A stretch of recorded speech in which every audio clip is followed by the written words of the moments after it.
This is quite a tricky one, isn't it, about advice? I'm never sure about the word advice. I suppose it comes from that being a social worker, you don't want to give advice to people, or you don't want to, and it kind of sets you up in a way. What advice would you give? Because we can all give advice. I suppose, though, the thing is, I have been a social worker for 31 years. I've been working on reflective practice, writing about it, training on it for more than 20 years. So maybe there is something that I can offer from that experience. But what's really difficult is I would actually give different people different advice. I think it almost needs to be, if you are giving advice and using that word, it needs to be tailored, doesn't it, to that individual and the circumstance that they're in. But maybe you would need to work through questions like some of the questions we've asked today. And I'm just thinking this now as we've come to this final question, but it's almost think about those questions for yourself. What does reflective practice mean to you? Why is reflective practice important to you? What are the barriers for you? And then it comes out with your, if you like, your unique framework for reflection. And then you could look for unique advice based around that. So I'd give everybody different advice, but maybe there's some key things that I'd say, and I've probably already said them in the conversation, to be honest, but one is be kind to yourself. Don't use reflective practice in a way to beat yourself up. That's important. Yes, there are always things we can learn, and yes, we do need to be open to learning and to change, but we also need to be kind to ourselves and think about what we've done well. So I suppose that's one piece. And if you're a manager, the advice is don't always keep asking people, what will you do differently? Also say to them, give them feedback and say, that was a great piece of work and you could maybe use this. What could you use from this that you could use again?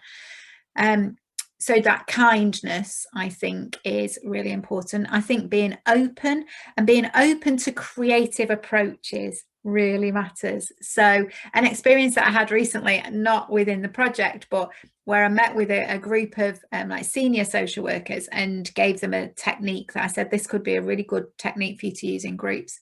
And they, if I'm honest with you, at the end of the session, our agreement was I'd give them a technique, they'd go and use it, and then we'd come back again in a month's time or so and talk and have another technique. And they would, so it was really to encourage them to go away and sort of do reflective conversations.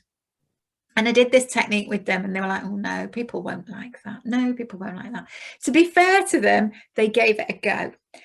And then the following month they came back and they went, I am amazed. It went brilliant. People loved it, and I think what's really important is they were very open. They were skeptical at first, but then they used it. They didn't let that skepticism hold them back. They did use it. And I think that was a key learning moment for them, that here's something I don't think will work, but actually it did work really well. So I suppose it's about being open, especially as a supervisor. If you hear a technique and you think, oh no, that doesn't really work for me, it doesn't encourage me to be reflective, or even I tried it with that worker and it didn't work for them. Different things work for different people. So be open to trying out different things. And as a worker, be open into testing out an idea and don't think, oh no, that won't help me to reflect. Be open. And the more open you are, the more you'll get from it. So I think it's about just openness matters. And maybe in a way, I don't know if it's the wrong word, but we're working in children and families here, but playfulness almost, be willing to be playful with reflection. We know how helpful play is for children and how play really enhances learning and development for children, and it shouldn't really be much different for us as adults. Creativity and play and fun helps our learning. So be open to playing around with ideas on reflection and making your own reflective model and testing out silly techniques, but giving just everything a go. Be open and give everything a go. I suppose they're the two main things that for me could be advice to everybody. But then other things, there might be one person listening might think, oh, I really want to give you this advice or this advice because I think this would really work for you.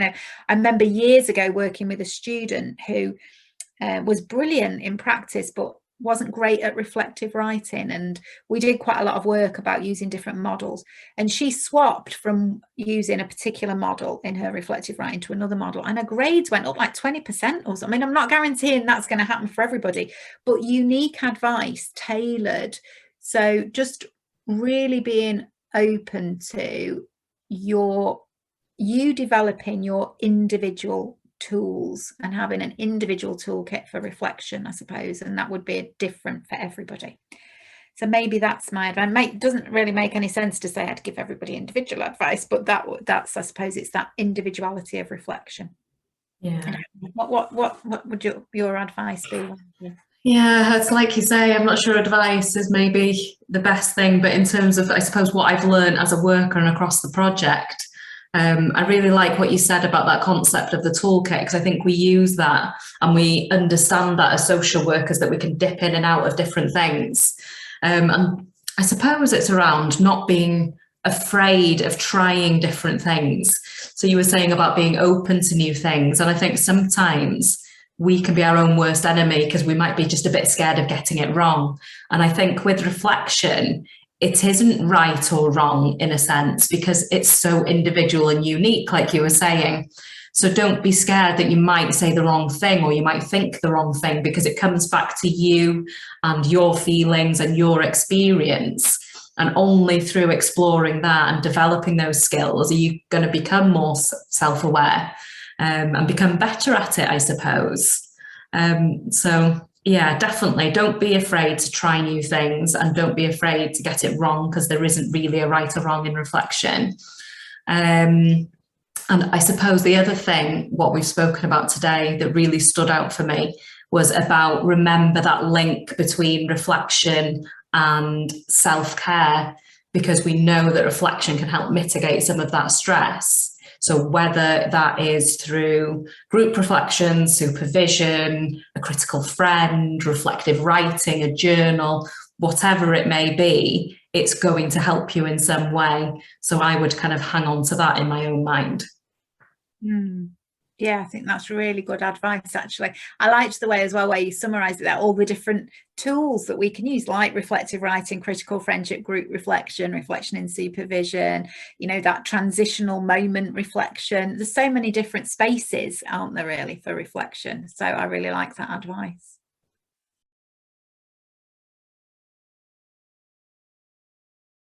So here's an example of modelling the model, and we weren't planning on doing this at all, Wendy, but when you mentioned earlier that you really like the surprises to learning method, it comes from that, I don't know if you know, but it comes from the collaborative model of direct observation, which was developed years ago. I think it was 2000 actually, and it was a model of directly observing students that was developed at the University of York. And as part of that model, they suggested that you concluded everything after you've done the direct observation, you've given the feedback and everything, that you conclude the whole thing with those 4 headings: surprises, satisfactions, dissatisfactions, and learning. And over the years, I found those 4 are so good to just conclude any activity in a reflective way. So when you said it earlier, I was thinking, well, of course, because that offers, you know, that particular method really offers a great conclusion to reflection. So maybe we should conclude our conversation using that. So we haven't prepared for this at all, but let's just go ahead and model the model, and each of us can share based on our reflective conversation today, our surprises, satisfactions, dissatisfactions, and learning, and we'll see where we go. So I would say my surprise, that the first thing that comes to my head when I think about surprises and the conversation that we've had today, is how many we've had so many conversations about the project and about supporting reflection within the project and how that can be done. And, you know, I've really enjoyed working with you because you've been really open to new ideas. We've had all those conversations. But what's really struck me today is the structure of these 10 questions that you know, you had the questions, and then we just said, we'll have a conversation about those questions. I've learned so much more from you listening to it, because maybe the structured conversation of, here are the questions, because previously when we've met, our conversations have almost not had a structure, and sometimes they've gone off in different directions, which in some ways has been helpful because it's been creative and open, and oh, what about this idea, what about that idea?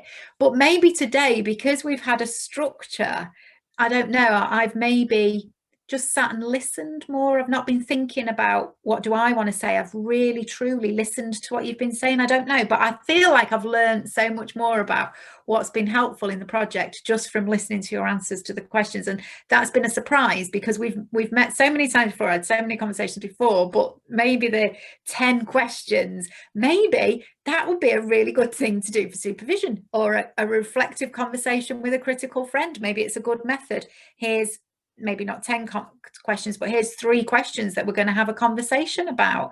And it's not just a one way, it's a both people answering the same question. I don't know, it's worked really well because I've learned a lot about the project. So that's my surprise. What about your surprise today then? I suppose it's how you can condense so much information, I think, into such short answers. Because I think reflection, really, we could have sat all day and spoken about all these different questions, what it brings to mind, what it means, and we could have delved into a lot of things, I think. So I think having that structure, like you were saying, it's surprising that you can kind of condense it down but still have those kind of key important messages. Yeah, that's interesting.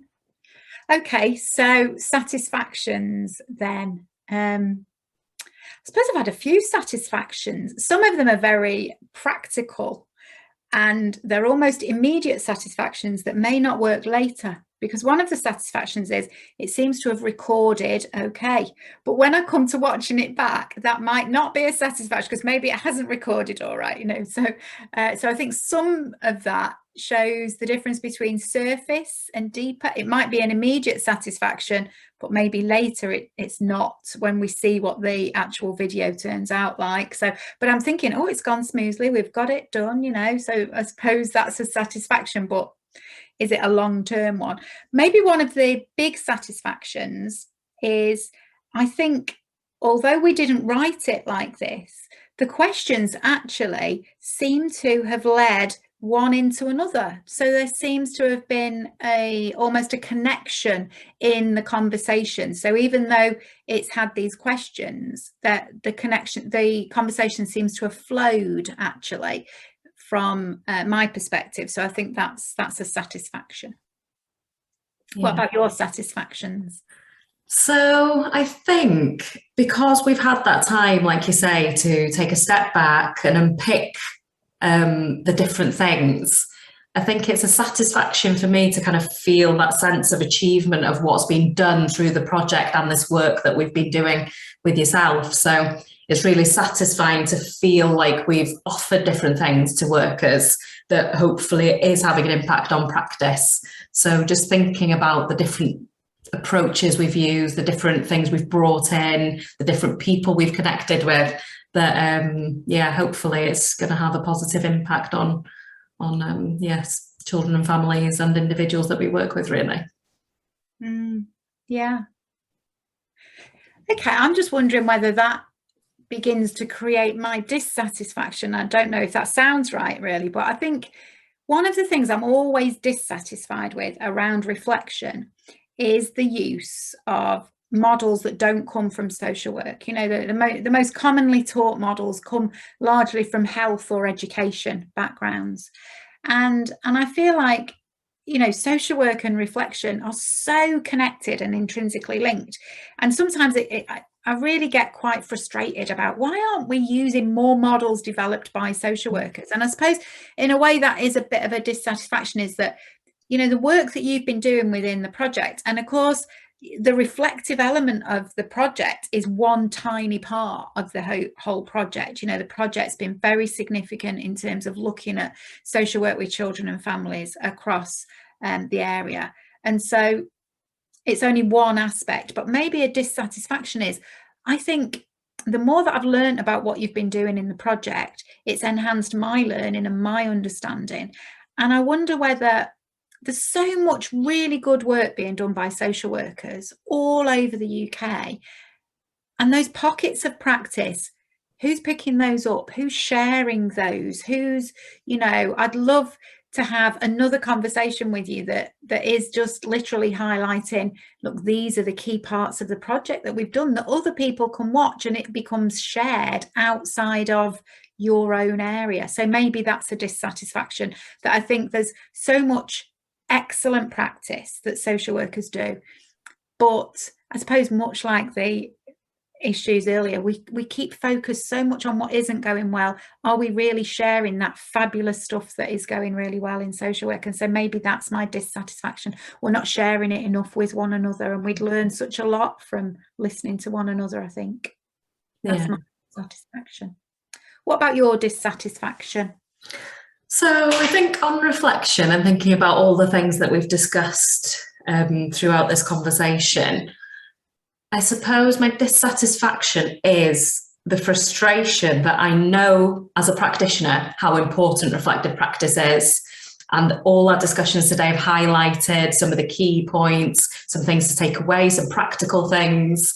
But how easy is that to do in practice becomes that going back to the barriers and things, just thinking about, do we give enough time to it, and do we allow ourselves that time really?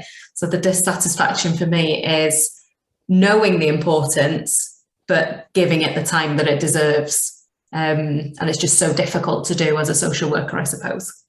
Yeah, absolutely. And all those barriers that are in place. Yeah, absolutely. Okay, so then we've got learning, and I always think it's interesting when you use this method, because it's not a specific question, is it? It's not like, you don't say, well, what was your surprise today, or what was your learning today? It's just learning. And so I conclude supervision sessions using this method. I think I've told you that before, but very often I'll get to learning, and sometimes people will tell me about the key thing they've learned, or they'll tell me something about their learning environment. So it can be a whole range of different things.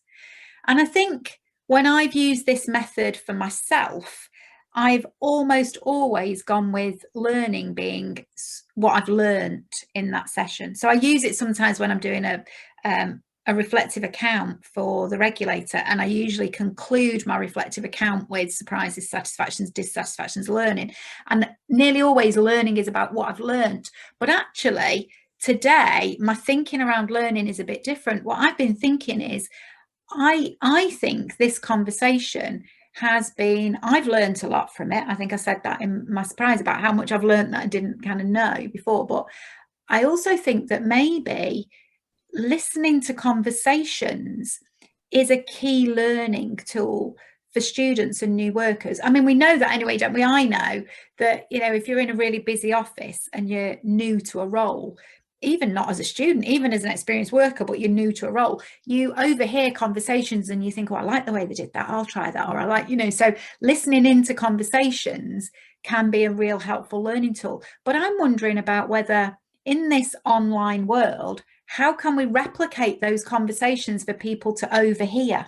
And maybe what we've done today is replicated a conversation about reflection for people to overhear. And I wonder if we could do a bit more of that to enhance learning. So I'm thinking about, I've just thought this is a really good learning tool, I suppose. Yeah, so definitely. What about your learning?